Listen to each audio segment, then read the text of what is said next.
बहुत बहुत स्वागत है आपका पीटीसी न्यूज पर। मैं सुमन कश्यप आपके साथ। तो सबसे पहले आप सभी को श्री गुरु नानक देव जी के प्रकाश पर्व की बहुत बहुत बधाई। तो वक्त हो चला है हरियाणा बुलेटिन का। आपको रूबरू करवाएंगे प्रदेश की तमाम बड़ी खबरों से, लेकिन पहले नजर डालते हैं हेडलाइंस पर। श्री गुरु नानक देव जी के 555वें प्रकाश पर्व पर सीएम का किसानों को तोहफा। किसानों के बैंक खातों में 300 करोड़ रुपए की बोनस राशि जारी। जींद में श्री गुरु नानक देव जी के 555वें प्रकाश पर्व पर धूम। श्री मंजी साहिब गुरुद्वारे में हजारों श्रद्धालुओं ने टेका माथा। गुरुद्वारे में कीर्तन और भंडारे का भी किया गया आयोजन। अनिल विज राहुल गांधी पर किया कटाक्ष। बोले गांधी परिवार ने संविधान नहीं पढ़ा था। अखिलेश यादव को भी लिया आड़े हाथों। हरियाणा भाजपा प्रदेश अध्यक्ष मोहनलाल बड़ौली का बयान। बोले भीतरघात करने वाले नेताओं की बन गई है लिस्ट। विधानसभा चुनाव में जैसा किया वैसा ही सम्मान उन्हें मिलेगा। रेवाड़ी में देखने को मिला बेकाबू डंपर का कहर। डंपर ने 3 लोगों को कुचला, 2 की मौत, 1 गंभीर। एम्बुलेंस के बाद बाइक और स्कूटी को मारी टक्कर।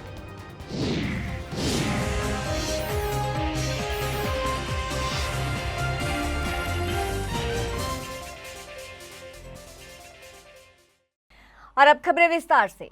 श्री गुरु नानक देव जी के 555वें प्रकाश पर्व पर हरियाणा के मुख्यमंत्री नायब सिंह सैनी पंचकुला के नादा साहिब गुरुद्वारा पहुंचे और सभी प्रदेशवासियों को इस पर्व की शुभकामनाएं दी। हरियाणा के गुरुग्राम में 500 बिस्तरों वाले हॉस्पिटल का नाम गुरु नानक देव जी के नाम पर रखने का फैसला भी लिया गया। तो श्री गुरु नानक देव जी के 555वें प्रकाश पर्व पर मुख्यमंत्री ने प्रदेश के किसानों को तोहफा दिया है। 2,62,000 किसानों के बैंक खातों में 300 करोड़ रुपए की बोनस राशि जारी की गई और बाकी बची हुई तीसरी किस्त भी जल्द जारी की जाएगी। मुख्यमंत्री ने किसानों को व्हाट्सएप के माध्यम से 40 लाख मृदा स्वास्थ्य कार्ड वितरण का भी शुभारंभ किया और किसानों को मोबाइल पर व्हाट्सएप के माध्यम से उपलब्ध सभी संबंधित सूचनाएं जो हैं वो दी जाएंगी। तो मुख्यमंत्री नायब सिंह सैनी ने विवादों से समाधान योजना का भी शुभारंभ किया। गुरु नानक देव जी को भाई फोन पीछे कर लो यार। आज फॉलो कर रहे हैं, मना रहे हैं। मैं सभी को लख लख बधाई। आज इस अवसर के ऊपर हमने हरियाणा प्रदेश के अंदर गुरुग्राम में जो 500 बेडेड हॉस्पिटल है अभी बनकर के तैयार होगा, आज हमने निर्णय किया है हरियाणा सरकार ने कि ऐसे महान गुरु उनकी याद में आने वाली पीढ़ियों को शिक्षा मिले, आने वाली पीढ़ियों को इतिहास के बारे में जानकारी हो। उस महान गुरु, उस महान संत के नाम के ऊपर, गुरु नानक देव जी के नाम के ऊपर उस हॉस्पिटल का नाम रखने का हमने निर्णय किया है। हमने पिछले दिनों जो बरसात कम हुई थी, मेरे किसान के खर्चे बढ़े थे, हमने 400 करोड़ रुपया 500 करोड़ रुपया पहली किस्त के अंदर दिया था। आज उसकी दूसरी किस्त हमने गुरु नानक देव जी के प्रकाश पर्व के ऊपर जारी की।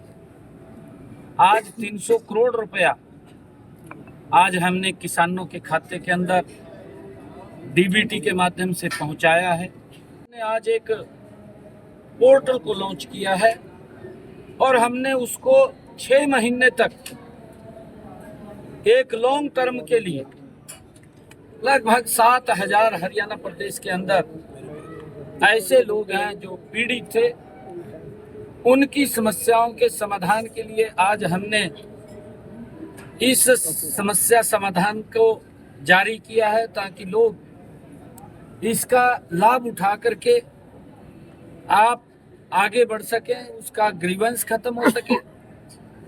आज हमने गुरु नानक देव जी के प्रकाश पर्व के ऊपर एक और पोर्टल लॉन्च किया है। हमने मृदा स्वास्थ्य कार्ड, जो किसान की भूमि का परीक्षण करके उसको बताया जाता है कि आपकी भूमि में किस चीज की कमी है, लोहे की कमी है, जिंक की कमी है, फास्फेट की कमी है, कितनी मात्रा में वो दवाई डाले, कौन सी दवाई डाले, उसका मृदा परीक्षण हमारी सरकार के द्वारा किया जाता है। हर 3 साल के बाद होता है। आज हमने उसको भी जारी किया है। हरियाणा भाजपा प्रदेशाध्यक्ष मोहनलाल बड़ौली ने मीडिया से बातचीत की। इस दौरान मोहनलाल बड़ौली ने ये कहा कि संगठन और पार्टी को मजबूत बनाने के लिए 50 लाख नए सदस्य जोड़ने का लक्ष्य है। भीतरघात करने वाले नेताओं की लिस्ट बनाई गई है। चुनाव में पार्टी विरोधी काम करने वाले नेताओं पर जैसा उन्होंने किया वैसा ही सम्मान मिलेगा। आगे कहा कि प्रदेश में नगर निगम चुनाव को लेकर भाजपा पूरी तरह से तैयार है। निगम चुनाव में भाजपा की ही जीत होगी। भारतीय जनता पार्टी का वर्ष 2024 का जो संगठन का पर्व है और सदस्यता अभियान को लेके 20,629 बूथों पर प्रत्येक बूथ पर 250 सदस्य बने।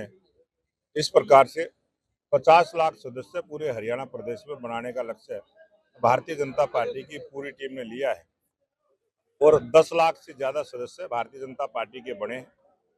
ये और तेज गति के साथ प्रत्येक बूथ पर काम हो, इस काम के लिए आज समीक्षा बैठक ली है और मुझे लगता है कि आने वाले 10 दिन में भारतीय जनता पार्टी के लाखों कार्यकर्ता जो इस काम में लगे हैं वो बहुत ही जल्दी इस उद्देश्य को पूरा करने में कामयाब रहेगी। भारतीय जनता पार्टी का इतना बड़ा संगठन है, इसकी बहुत सारी आंखें देखने वाली हैं। बहुत सारे हमारे संगठन के लोग हैं, बहुत सारे ऐसे सामाजिक संगठनों के लोगों ने भी पार्टी को जिताने में अहम भूमिका निभाई है, उनसे भी हमारे पास रिपोर्ट आई है।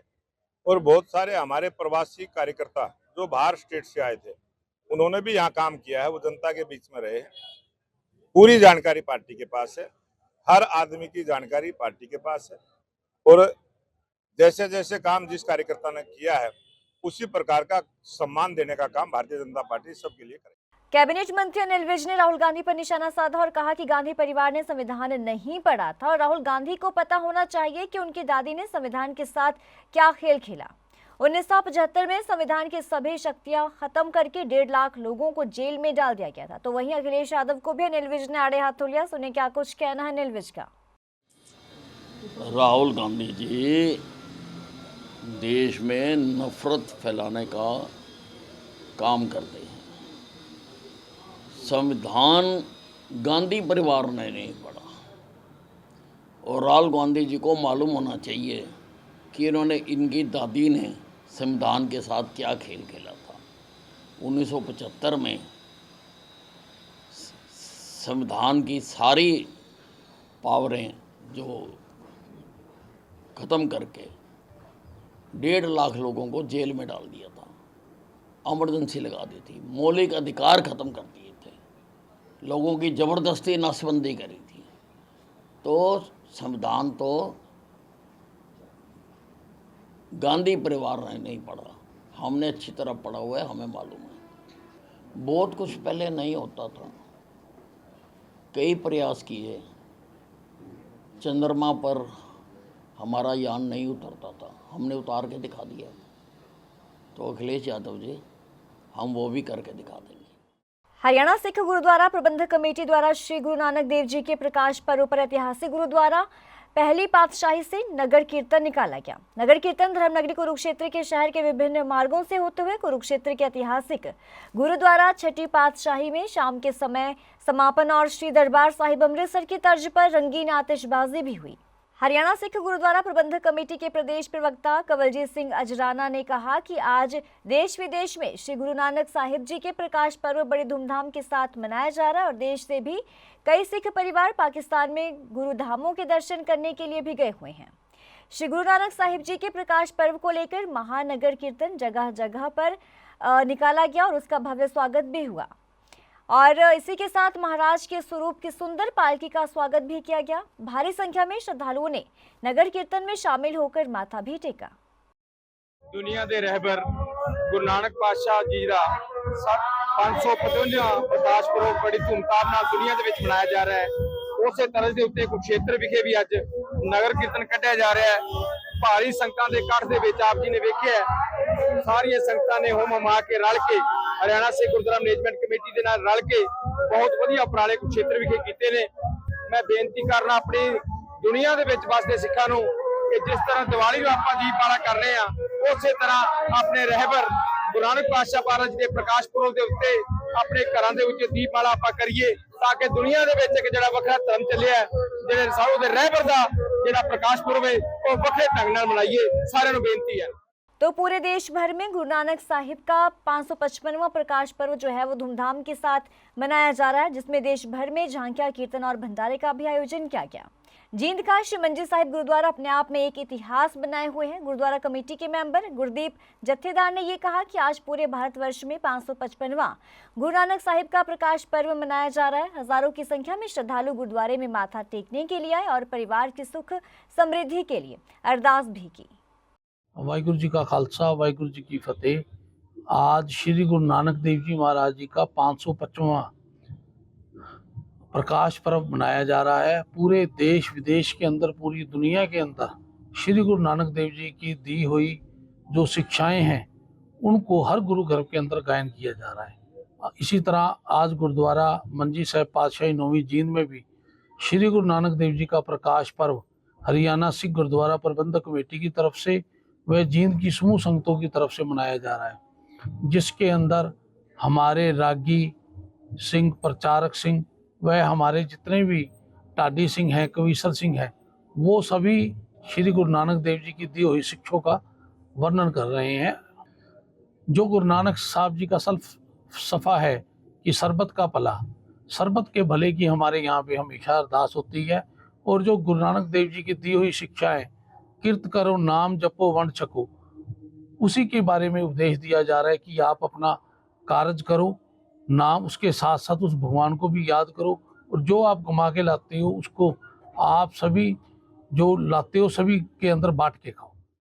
रबी सीजन के दौरान फसलों की बिजाई के लिए दादरी जिले में किसानों के बीच डीएपी के लिए मारामारी जारी है। जी हां, बाढ़ड़ा कस्बा में डीएपी खाद पहुंचने पर जहां अल सुबह से महिलाएं चूल्हा चौका छोड़कर वहां पहुंची, तो वहीं किसान अपनी खेती का कार्य छोड़कर खाद लेने के लिए लंबी लाइनों में खड़े हो गए। बावजूद इसके किसानों को एक एक बैग की खाद मिल गई। हालांकि किसानों की भारी भीड़ नेशनल हाईवे पर लंबी लाइनों में देखने को मिली, तो पुलिस पहरे के बीच खाद का वितरण किया गया। खाद नहीं मिलने पर किसानों में रोष भी देखने को मिला। आपको बता दें कि बाढ़ड़ा कस्बा में डीएपी खाद पहुंचने की सूचना मिलते ही काफी संख्या में किसान खाद बिक्री केंद्र पहुंचे। डीएपी की किल्लत का सामना कर रहे किसानों की अधिक भीड़ उमड़ने के चलते उनको व्यवस्थित करने के लिए पुलिस बुलानी पड़ी। समस्या कोई घनी बुड्ढी को नहीं, बस इतनी से खाद मिला को नहीं मिला, सवा 3000 रुपया में एक बैग मिला है। 3000 रुपया में क्यों कर मिला से एक बैग देंगे 1350 को, वो मम्मन बड़ा के ले 500 रुपया में टेम्पो ले गो 5 जाए को दूसरे दिन फेर आऊँ 700 रुपया में 1 किलो बावन 2 किलो में तो 1300 में पा दो, एक किलो खातिर 4 बढ़ जाएगा तो 1000 रुपया लेगो। दुगुणों मारो, रोजाना हमारा नुकसान हो सकता। लाइन में तो कल रात का लग रहा, हाँ 11 बजे तो उल्टा गया, हाँ तो वीडियो में पाई होगी, और तड़के 6 बजे आया था। पिछले 3 दिनों से यहाँ जो भारी भीड़ डीएपी खाद के लिए लोगों की इकट्ठी हो रही है, उसका चश्मदीद गवाह हूँ। सुबह 4 बजे से लेकर के रात के 10-11 बजे तक ये भीड़ डीएपी खाद के लिए तरसते हुए बैठे रहते हैं। जब भी कोई ट्रक आता है तो उस ट्रक को प्रशासन की मदद से पता नहीं कहाँ किस रूप में जो है ना बांटा जाता है। सुबह 4 बजे आने वाले लोगों को भी जो है ना डीएपी की खाद नहीं मिल रही। आज किसान के लिए इस फसल को बोने के जीवन और मरण का सवाल है। ये डीएपी नहीं मिलेगी तो ये किसान जो है ना उत्पादन कैसे करेंगे, इनके उस फसल से होने वाले घाटे की भरपाई कौन करेगा। तो रेवाड़ी में सुबह सुबह एक बेकाबू डंपर ने पहले एम्बुलेंस को टक्कर मारी। हादसा रेवाड़ी दिल्ली रोड पर फिदेड़ी गांव के मोड़ पर करीब 9:15 बजे हुआ। एक डंपर रेवाड़ी के धारूहेड़ा की तरफ जा रहा था, तभी सामने चल रही एम्बुलेंस को डंपर ने टक्कर मार दी। इसके बाद डंपर बेकाबू हो गया और साथ में चल रही 2 बाइकों के अलावा स्कूटी पर सब्जी लेकर जा रहे एक शख्स को भी टक्कर मार दी। हादसे में अलग अलग दोनों बाइकों के चालकों की मौके पर ही मौत हो गई और जो स्कूटी चालक था वो गांव हंसाका निवासी पवन गंभीर रूप से घायल हो गया है। जो डंपर है वो फिदेड़ी मोड़ पर ही एक चाय की दुकान पर भी जा घुसा। गनीमत ये रही कि इस दौरान चाय की दुकान में कोई भी मौजूद नहीं था। हादसे के बाद भीड़ ने आरोपी डंपर चालक को मौके पर ही पकड़ लिया और सूचना के बाद पुलिस मौके पर पहुंची और डंपर चालक को अपने साथ ले गई और उसे गिरफ्तार किया गया। फिलहाल मामले की जांच जो है वो लगातार जारी है।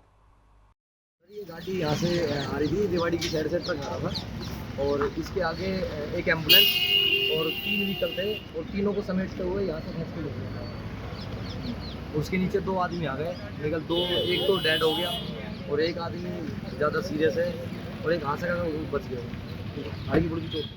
एक्सीडेंट वाला मामला है, डंपर से टक्कर हुई है 3 मोटरसाइकिलों की, जिसमें 3 आदमी इंजर्ड हुए थे। एक घटनास्थल पर ही एक्सपायर हो गया था, एक हॉस्पिटल में आने के बाद एक्सपायर हो चुका है, और एक अभी बयान देने काबिल है या नहीं है उसके बारे में हॉस्पिटल में गए हैं डॉक्टर साहब से पूछने के लिए। जैसी स्थिति होगी आपको अवगत करा देंगे। एक एम्बुलेंस थी साथ में और एक डंपर था, तो अचानक ब्रेक डंपर ने लिए या एम्बुलेंस ने लिए तो घटनास्थल से क्लियर अभी हुआ नहीं, लेकिन एम्बुलेंस भी पलट गई थी, उसमें भी एक डेड बॉडी थी। तो डेड बॉडी को तो पहुंचा दिया जहां उसने जाना था, और एम्बुलेंस को भी यहाँ ले आए हैं फिलहाल थाने में। FIR दर्ज की जाएगी बयान लेने के बाद। पोस्टमार्टम की तैयारी हो रही है। शनाख्त एक आदमी की हुई है, लक्ष्मण सन ऑफ देवेंद्र, गांव कहाड़ी, ये मोतला का है। दूसरे की अभी पहचान नहीं हो पाई। रोहतक में लगातार तीसरे दिन कोहरे का कहर जारी रहा और इस कोहरे की वजह से सड़क हादसों में भी बढ़ोतरी हो गई है। आज सुबह बहु अकबरपुर के पास नेशनल हाईवे नंबर 9 पर 7 से 8 वाहन आपस में टकरा गए, जिसमें ट्रक हरियाणा रोडवेज की बस, टेम्पो, कार और पिकअप गाड़ी शामिल थे। तो यह हादसा इतना जबरदस्त था कि पिकअप गाड़ी के चालक की तो मौके पर ही मौत हो गई। चालक जींद जिले के निर्वाणा का रहने वाला बताया जा रहा है। घटना की सूचना मिलने पर पुलिस मौके पर पहुंची और क्षतिग्रस्त वाहनों को सड़कों से हटाकर यातायात को सुचारू रूप से चलाया गया। पुलिस का ये कहना है कि धुंध की वजह से ड्राइवर लापरवाही करते हैं और इसी वजह से जो हादसे हैं वो लगातार सामने आ रहे हैं। ये सुबह की लगी है जी गाड़ी, कैसे ये पता नहीं धुंध में लगी होगी जी, और मैंने एकदम दिखी ना जी तो मेरी फुटपाथ पर चढ़ानी पड़ेगी जी, कट मारना पड़ा मेरे को गाड़ी का। तो क्या होगा, गाड़ी में कितना नुकसान हुआ? गाड़ी में एक बंदा घायल है जी, मर गया जी वो बिल्कुल। कैसे? ये इसने ट्रक में मारी होगी जी रात को ही, ये रात की खड़ी गाड़ी यहाँ पे। कहाँ का है ये? पता नहीं जी, ये तो आपको भी चोट आई है? नहीं, मेरे को चोट नहीं आई जी, ये गाड़ी का नुकसान है जी, परली साइड में बिल्कुल डैमेज होगी गाड़ी मेरी। कारण क्या हुआ? ये धुंध की वजह जी, धुंध की वजह से दिख नहीं रहा जी कुछ। Haryana road Delhi depot. बताए कैसे हुआ यार? ये जी धुंध के कारण हुआ है जी। किस तरह से टक्कर लगी? धुंध में आगे गाड़ी खड़ी थी, उसमें एक्सीडेंट हो रहा था उसका, उसमें जाके ये ब्रेक मारे हमने पीछे से, फिर दूसरी गाड़ी ने ठोक दिया। कितने लोगों को चोट आई है? किसी को नहीं चोट आई, पीछे रोहतक डिपो वाली ड्राइवर को लग रही थी।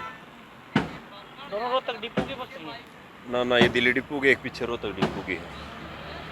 अच्छा, एक पिकअप गाड़ी में और एक वो साइड में था जी, हम अपने आप ने संभाल रहे थे, वो तो दूसरी साइड में। तो क्या होगा, ड्राइवर को वो मर गया? वो डेथ हो गया मौके, वो दूसरा। तो ये थे अब तक की खास खबरें। खबरों की ज्यादा अपडेट के लिए आप बने रहिए PTC न्यूज के साथ।